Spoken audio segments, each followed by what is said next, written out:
This is Daily Blast Live. We're talking about what you're talking about. Get real. You all ready for this? Dun, dun, dun, dun, dun. No. Y'all, just stop. This is a sham. Welcome to DBL. Tori had a good joke just now. Was it? We can't even go there because it would make no sense. It would not make any sense. No sense. But Just because Kelly Schubert laughs the loudest doesn't make it great. Wow. Dang. Yeah, that's right. All right, so a new documentary is shining a light on what happened to popular fitness guru Richard Simmons. It's called TMZ Investigates Whatever Happened to Richard Simmons, and it aired last night on Fox. Richard hasn't been seen in public since 2014. The doc debunks theories that he was being held hostage by his housekeeper or transitioning into a woman. Instead, it suggests Richard, who is 74, had some deep insecurities about his public image. He battled obesity for years before he became known for workouts like sweating to the oldies, and Suzanne Summers makes an appearance in the doc as well. Let's watch.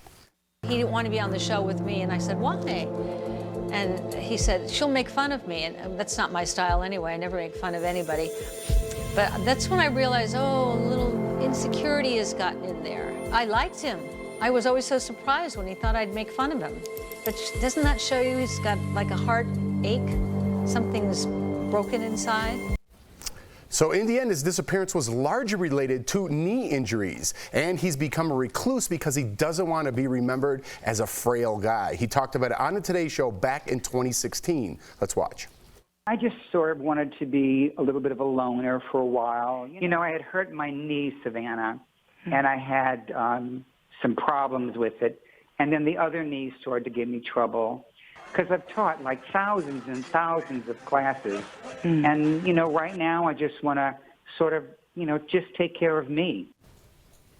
Wow, I'm glad they're doing this. I actually forgot about him, but he was such a big part of pop culture growing up, right? people went crazy with those rumors. Like, you see that he literally, it may or may not have been a knee, but he's like, listen, I'm not transitioning. I'm not, like, why can't people take a minute to themselves and like go do what they're doing? Because I hope it really is that he just decidedly took a minute and said, I want to take a break from this limelight that I've been in for years. I mean, decades. I thought it was pretty clear, you know, that he wants his privacy. And why don't we just afford? I think even the documentary might be a step too far for someone who's super, like, obviously searching for their own autonomy and their own privacy. You know, Richard Simmons, as you just mentioned, had been in the public eye for decades. That was decades of community or public service, decades of making people excited and enthusiastic about moving. But also, you know, a lot of people in those situations, it's so ingrained in who they are. It's so much like what they were anointed to do that the fame is just a byproduct of you just being you. And I think that anytime someone's a household name or they're a famous person, people act like they went out one day and strived and asked everyone, know my name and put my name in lights. But the truth is, we anoint these people because they are so brilliant at what they do. So I don't think that we should think of famous people as people who are just out there searching for the limelight. Now you have somebody who's consciously trying to avoid it, and we're hunting them? Like, what is that? So he has no part in this documentary? I think it's, for me, I totally get what you're saying, but I think it's a nice, like, closure to Rich. This is why he is, all those rumors are put to rest. And I'm usually the guy who's like, don't write a book about someone if you're not involved in it. But in this, I don't think they're tearing them down. I don't know, we'll have to see till the documentary comes out. But at least it gives me some answers. But I see what you're saying. How, like, he might not have wanted to. Yeah, my friend at Michigan lost hundreds of pounds with Richard Simmons. Like, he was his mentor. This man talked about obesity before anyone else talked about obesity. He's done a great service. And for some reason, which I have a hard time getting over, which maybe what you're saying is, he's so loved to be like the guy on TV that to not want it, you kind of want a reason, because you're like, how did you? Which has got to get old too, to be on all the time like that. Right. So you're sort of confused. But I agreed. He's not someone, and I need to learn in this. I don't own Richard Simmons. He doesn't owe me an explanation. If he wants to go into privacy, he can. But I think I might be the reason he went into secrecy, because I might be the last person to see Richard Simmons. This was September of 2013. Brooks and I were walking, and a man yelled out, "Hold her hand, she's beautiful." And it was Richard Simmons. And he was in a car, and that's almost the last time anyone's seen him. And what if it was me? What if it was me? No, I would have taken that as such a good omen. That was right before you guys got married, right? We said, we're getting married. Can we get a picture? Of course. Could not be kinder. Could not have been kinder. I met him too. He had a class, Sweating to the Oldies, that you could go to in Los Angeles. And I went with my buddy. And it was like it's super fun. It's almost like a comedy show, but you get a workout in, and it's gets a little silly. It's a little silly, but yeah, it's great. It gets a little silly, but it's fun. All right, Harry Styles is speaking out about the online cruelty surrounding his relationship with Olivia Wilde. Harry sat down with Rolling Stone magazine and addressed the hate Olivia got because of their 10-year age difference and the fact that she left her longtime partner Jason Sudeikis for Harry. The two started dating in 2020 after meeting on the set of her upcoming movie Don't Worry, Darling. You should worry. Sorry. Oh, man. That's all right. That was all right. Harry also said he is guarded about his privacy and said he never talks about his private life publicly, and said he doesn't spend time correcting incorrect versions of his life in the press. Sounds like you are. Well, yeah, I guess so. I guess so. I mean, here's how I feel. I like Olivia Wilde, but I did feel a certain way because I love Jason Sudeikis and he's so well beloved. And she, from what the gossip tabloids, I don't know the whole story, seems like she cheated on him. It seems there was a bit of a crossover. There was a bit of a crossover. Hence that her being served on stage. Correct. Now, which also got petty. Which also got petty. That was very petty. Yes. Yeah, I had to put that out. I had to put that out there. But if you're getting, I mean, I'd be hurt too if, like, you know, it's not even like a guy your age. It's like this young pop star, and it's like, oh man, come on, you can't just have like a regular guy. You gotta have this guy. It's Harry Styles. Yeah. and apparently Florence Pugh, I think that's how you say her name, who is starring in it, won't retweet or do other things for the movie because she's also apparently mad of the relationship that was started on set. So, you know, it can drive people away because it doesn't fit her, but she's happy. God bless. Yeah, you gotta be happy for you. I mean, basically what Harry Styles said was, what you think about me is none of my business. And I really live by that. Like, whether you think great things or bad things about me, you're thinking of me, I'm likely not thinking about you, because that's self-preservation. Right. When you talk about what happens in between, you know, with a couple, we do not know the inner workings of what was happening with Olivia and Jason. We have no idea. And the truth is, as someone who has been through a divorce, not as public, but, you know, I would talk about my relationship on the shows in the cities that I worked in. So people had somewhat of an investment in the idea that it was me and this other person. But the truth is, by the time that people knew that I was actually divorced, we had not been a married couple in years. So anytime people just jump into this idea of like, well, yesterday you were married and today you're doing something else, it's like, you don't know what's been happening, like whether they've been under the same roof, whether they were separated. There is like, rumors they were separated. You know, like you don't know. But is it okay, and I'm taking the other side here, to speculate on a celebrity couple? You guys are both in the limelight, therefore together you make a celebrity couple. Is it okay to speculate on them?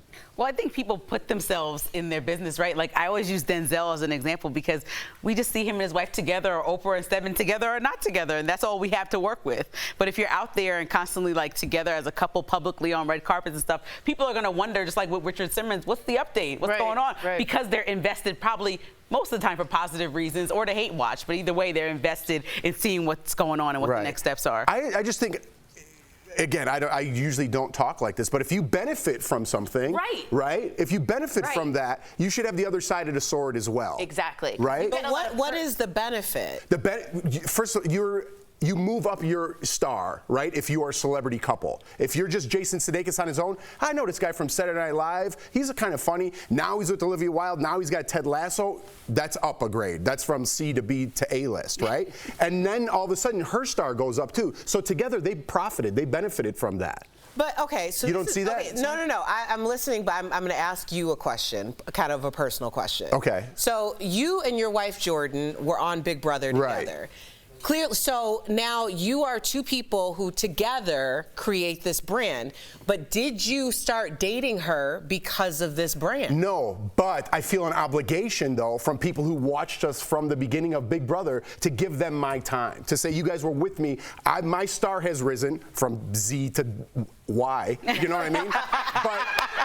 But I feel like I owe them a little bit more because they followed us from Big Brother, from where I came from. Okay, so let's go a step further. Like, not like I'm knocking on all the wood. Like, let's say something happened. Would you feel like it was your responsibility, the two of you, to give that same fan base the explanation of what's happening in your life just because you happen to fall in love with someone who you shared a camera with? What happened? What's the scenario? Like, you split. Like, I'm done. Never gonna happen. But like hypothetically, you guys decided to go your own way. Yeah, well, Would you got to feel like, you got to put that scenario in there too. Was she cheating on me with Harry Styles? Oh my God. Yeah. Then we got a problem. public about it. Then we got a problem. I'm coming up here. Welcome to Daily Blast Live. This next half hour is all about me and my wife cheating on me with Harry Styles. That's what I'd say. So he's the exact opposite, basically. All right. I didn't have time to think about it. All right, let's get out of here. Coming up on DBL, Meghan Markle and Serena Williams sit down to talk about stereotypes. Do ambitious women face a double standard? And Jonah Hill says he's done doing press to protect his mental health. Kind of something we were just talking about. Do you admire stars who take breaks from Hollywood? Closed captioning provided by. I think it is one of those stories we're all going to be like, what? so raised you. Why am I right all the time? Am I going crazy? Welcome to another week of Jeff's Mustache.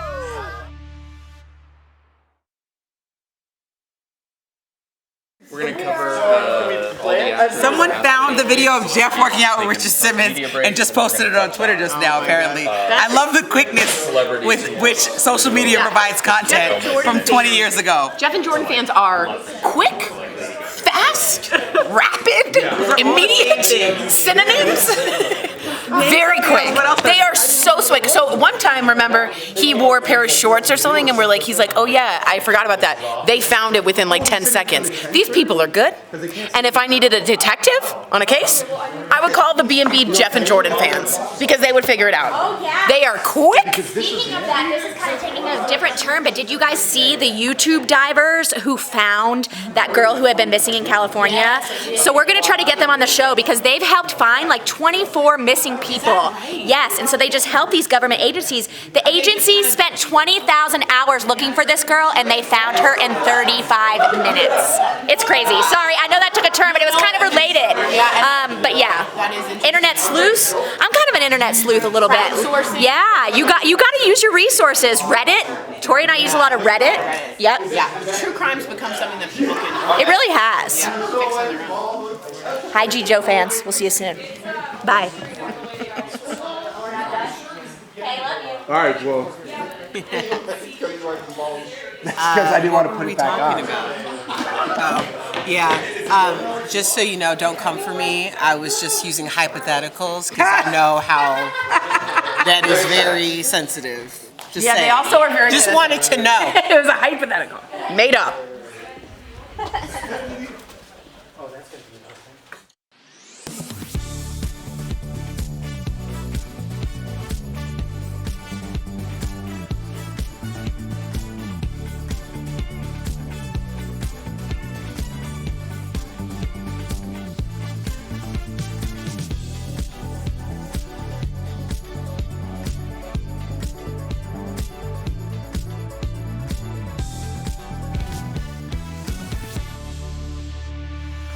Welcome back. After Spider-Man actor Tom Holland announced that he's taking a mental health break from social media, a lot of other celebrities are also setting boundaries for their mental health. Jonah Hill announced that he won't promote his upcoming films because of his history with anxiety attacks. And let's not forget about Simone Biles, who withdrew from competition due to stress and mental health. Other celebrities taking breaks from the limelight include singer Shawn Mendes and tennis champion Naomi Osaka. Meanwhile, Osaka, I'm sorry, Tori. Meanwhile, there are dozens of celebrities who have worked through sickness and injuries, like Lady Gaga, who was so sick during a concert, she threw up on stage. Wow, I didn't know that. And Tom Cruise, who shot Mission Impossible 6 on a broken ankle, and Natalie Portman, who filmed Black Swan with a dislocated rib. So are mental illnesses the same as physical illnesses or injuries, or do these celebrities just need to suck it up? I feel like you think they need to suck it up. I need to suck up some oxygen. That was a long strip. Yeah. I feel like people should take their peace of mind seriously and take their breaks seriously. Like, that's the priority for me. That's the part. Like, when you show up, give 200%. If you're Lady Gaga throwing up on stage, I would have preferred if you just took the sick day. You know what I mean? Just take the time to take care of yourself, because running down your body, you only got one life, one body. Like, what is the end game of that? Because when you retire from whatever you're doing, you still have family, you have people that you love. They're going to be taking care of you if you've been not taking care of yourself for your entire life, for other people that really probably don't even care about you. Wow. Right. But what if, like, and I'm on the other side of that. I know. I might be on the other side too. What if you have paid and there's a transaction here? Like Shawn Mendes canceled his entire tour mid-tour. So let's say I'd paid for that, gotten a babysitter, gotten a flight, gotten all this stuff. I had a baby. That's why I got the babysitter in my head. And I go to the Shawn Mendes, ready to go, and I realize I paid for a transaction and you didn't come through on your end. Is that horrible of me? I think those are two different conversations. Okay. Because you're talking about actually putting an investment in. And that's a conversation I think that it could be very nuanced. But this is someone, Jonah Hill, for instance, is saying, from this point forward, I am not going to do this part of what people have come to expect of me. He's giving a whole heads up, like, don't book me for this film if that's going to be a deal breaker for you.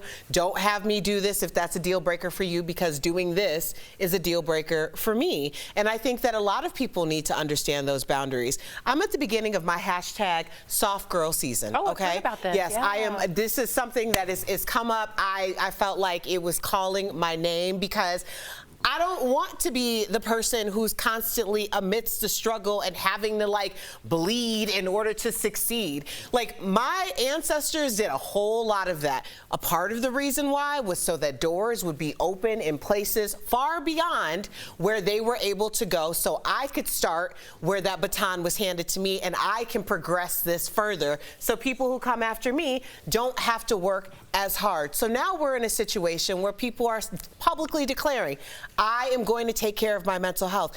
And also, let's think about what happened on the back end of people not taking care of themselves and their mental health. We are a generation of parentified kids. We take care of our parents, we take care of our grandparents, we're taking care of nieces and nephews. We are taking care, even if we are not the parents ourselves, because they have been overworked, underpaid, underappreciated, and there is an expiration date for that. Amen. But Jeff, what do you got to say? We'll be right back.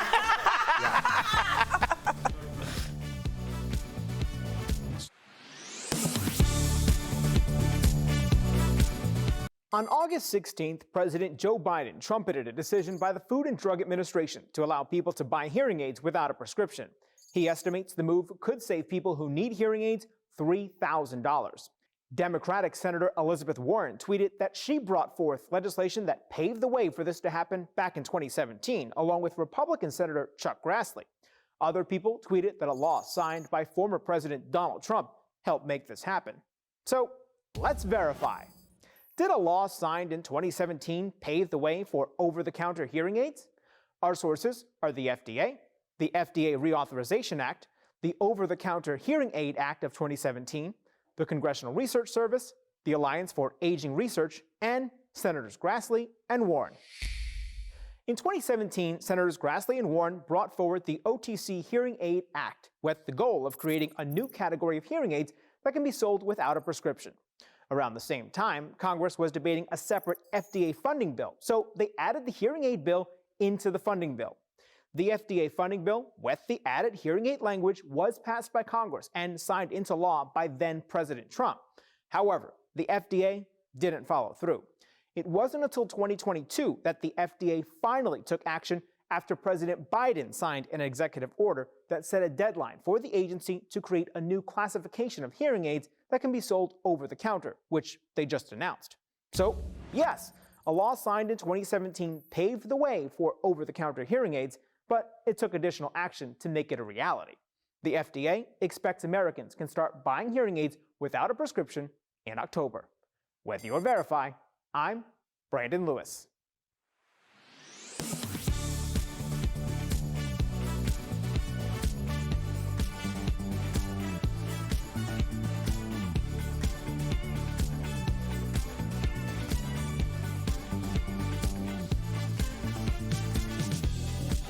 Was her friend Serena Williams. The two talked about stereotypes and labels that try to hold women back. Megan said ambitious is a dirty word when it's used to describe a woman. Let's listen. So I don't ever remember personally feeling the negative connotation behind the word ambitious until I started dating my now husband. Apparently ambition is a terrible, terrible thing. For a woman, that is, according to some. So since I felt the negativity behind it, it's really hard to unfeel it. I can't unsee it either in the millions of girls and women who make themselves smaller, so much smaller on a regular basis. So let me start by breaking down women real fast. Thank you, Tori. At first, these two, they were like, it was like they were coming out of their chair. It was coming out of their chair. That was you? Yeah. There was a sound on I was like, I could have sworn I heard a howl. I swear, for a second, I was looking for something. All right, go ahead. So seriously, what do you guys think about this? I feel like it's how you say it, because ambitious could be something beautiful, but then the way they're saying it to her, like ambitious for going after Harry, is ridiculous. And so I think that people, for me, I've always experienced, like, people ask me, oh, how did you get a chance to do that? Like, what you mean, fool? I'm good at what I do. Very good. Why are you asking me how? Like, how are you even asking me this question? Like, do you not see what I do every single day? So that's why it's annoying to me when people ask you in a condescending way or say something in a condescending way, rather than just be direct. Because if you don't think I should be here, tell me why. Is it because I'm black? Is it because I'm a woman? And so those are the things that I really want the answer to, rather than you subtly throwing some shade. That's whack. Passive aggressively doing it. Right. I've definitely felt this before, especially during stand-up. I always felt like, who do you think you are trying to be funny with all of these dudes? I was always the only girl in the lineup. And it was just like, them trying to make a name for themselves didn't apply to me. It was me, and I stood out, and I didn't think that was fair, and I pushed through it. Now, it takes a lot of stubbornness and ambition to do that, so I hope that the next generation, no one sees a difference between a woman and a male comic, but they do, and they see it, and it's not funny. They leave the room, they get up, they go to the bathroom, and it's like, I'm just trying to do the exact same thing the person right before did. I have 5 minutes, the same amount of time. Give me your respect. I think the who do you think you are is really where it's coming from. The ambition is a buzzword for people to say that you shouldn't be trying to aspire to the heights and levels that you're trying to aspire to. A lot of that falls on women because we are considered the matriarchs of the family. It's our duties to procreate. If you are an ambitious woman, like I'm 41, Tori, you've talked about it being 40, don't have children, that is a major indictment on your character. The idea that you had the audacity to put your ambition ahead of what God intended for your body to do. That is so true. Shame. Yeah. Yeah. It's a whole thing. I agree with that. I totally agree with that. It's completely a whole thing. And that's why ambition has become such a buzzword. And it's very powerful because the connotation is just that strong in this moment that we're in right now. Once again, we will be right back. Speechless day for Jeff. Promotional consideration is brought to you by